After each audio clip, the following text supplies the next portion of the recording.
जय श्री राधे कृष्णा। कैसे हैं आप सभी? उम्मीद करती हूँ कि आप सभी अच्छे होंगे। तो एकादशी का व्रत कब है जनवरी महीने में? पूजा विधि क्या है? महत्व क्या है? और इस व्रत को रखने के नियम क्या हैं? व्रत कब होगा? व्रत का पारण कब होगा? संपूर्ण जानकारी आपको मेरी इस वीडियो में मिलेगी। तो चलिए शुरू करती हूँ। आज सनातन धर्म में माघ माह को व्रत और दान पुण्य के लिए अत्यंत ही पुण्यदायी महीना माना गया है। सनातन धर्म में माघ महीने को व्रत तप और दान पुण्य के लिए अत्यंत ही पुण्यदायी माना गया है। माघ का महीना अपनी पवित्रता के कारण जो है विशेष महत्व रखता है और माघ कृष्ण पक्ष की एकादशी को ही सटतिला एकादशी के रूप में मनाया जाता है। इस दिन तिल का दान करें। तिल से हवन, तिल युक्त भोजन और तिल से ही स्नान करना अत्यंत शुभ माना जाता है। सटतिला एकादशी का व्रत करने से व्यक्ति के समस्त पापों का नाश होता है तथा जीवन में सुख शांति और समृद्धि का वास होता है। सटतिला एकादशी व्रत विशेष रूप से भगवान विष्णु की कृपा प्राप्त करने के लिए ही किया जाता है और इस बार माँ कृष्ण पक्ष एकादशी तिथि पर सर्वार्थ सिद्धि योग तथा अमृत सिद्धि योग का संयोग बन रहा है। इन संयोग में पूजा करने का 2 गुना फल प्राप्त होता है। तो बात करते हैं आज की एकादशी तिथि कब से शुरू हो रही है। तो एकादशी तिथि का प्रारंभ हो रहा है 13 जनवरी साल 2026 दिन मंगलवार की दोपहर को 3:17 पर और एकादशी तिथि समाप्त हो रही है 14 जनवरी साल 2026 दिन बुधवार की शाम 5:52 पर। इसलिए सटतिला एकादशी का व्रत जो है 14 जनवरी दिन बुधवार को रखा जाएगा। इसकी पूजा का शुभ मुहूर्त है 14 जनवरी की सुबह 7:15 से लेके 9:20 तक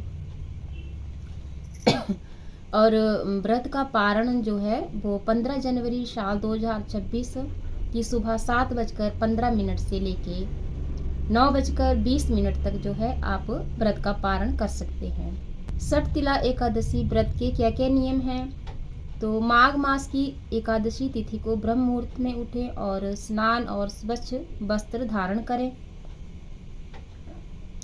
पूजा स्थान पर भगवान विष्णु की प्रतिमा स्थापित करें और संकल्प लें। पूजा स्थान पर भगवान विष्णु की प्रतिमा स्थापित करें और व्रत का संकल्प लें।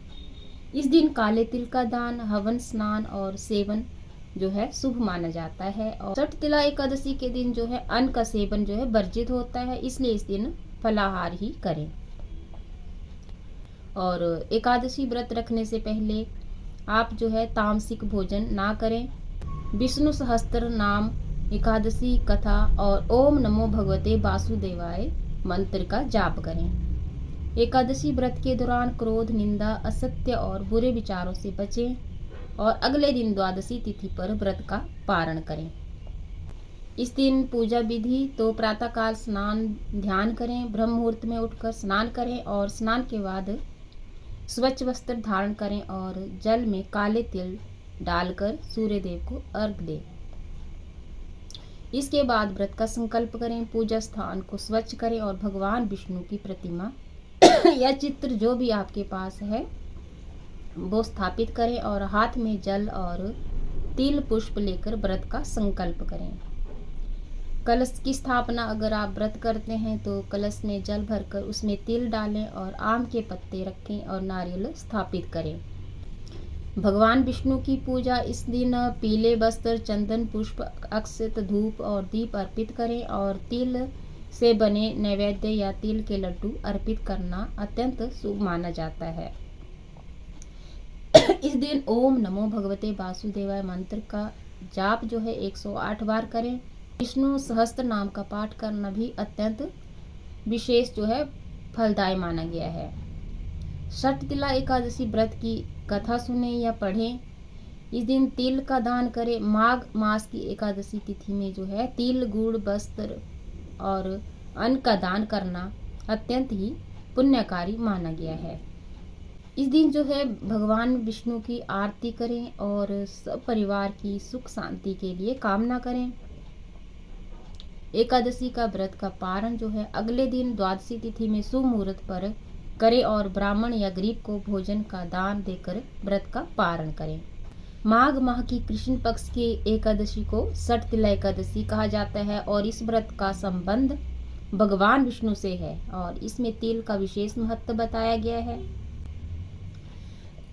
और इसमें बताया गया है कि इस दिन तिल का दान, तिल से स्नान करना और तिल का हवन, तिल का इस दिन ज्यादा दान महत्व बताया गया है, इसलिए इसे षठ तिला एकादशी कहा जाता है। धार्मिक मान्यता है कि इस व्रत के प्रभाव से दरिद्रता दूर होती है और आर्थिक समस्याओं से मुक्ति मिलती है।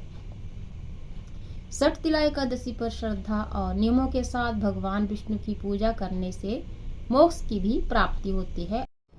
षठ तिला एकादशी व्रत की कथा।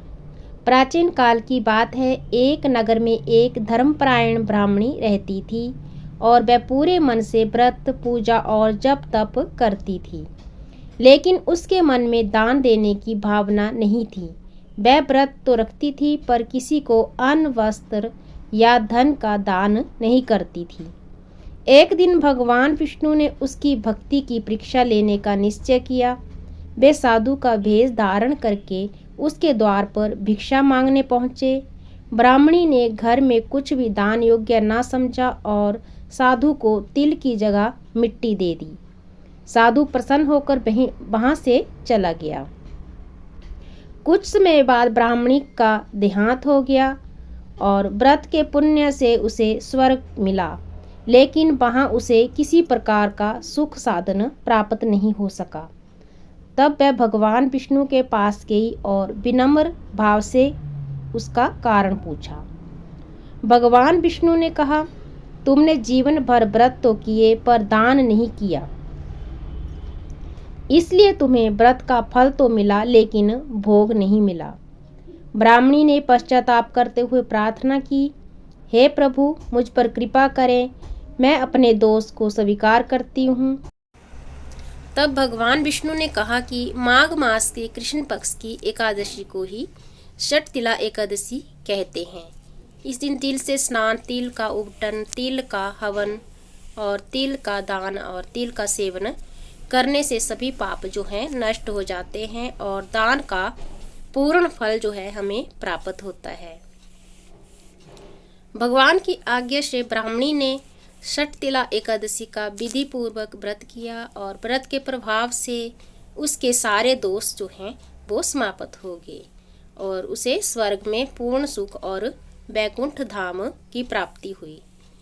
इस कथा से हमें ये सीख मिलती है कि व्रत के साथ दान और सेवा भी अत्यंत ही आवश्यक है।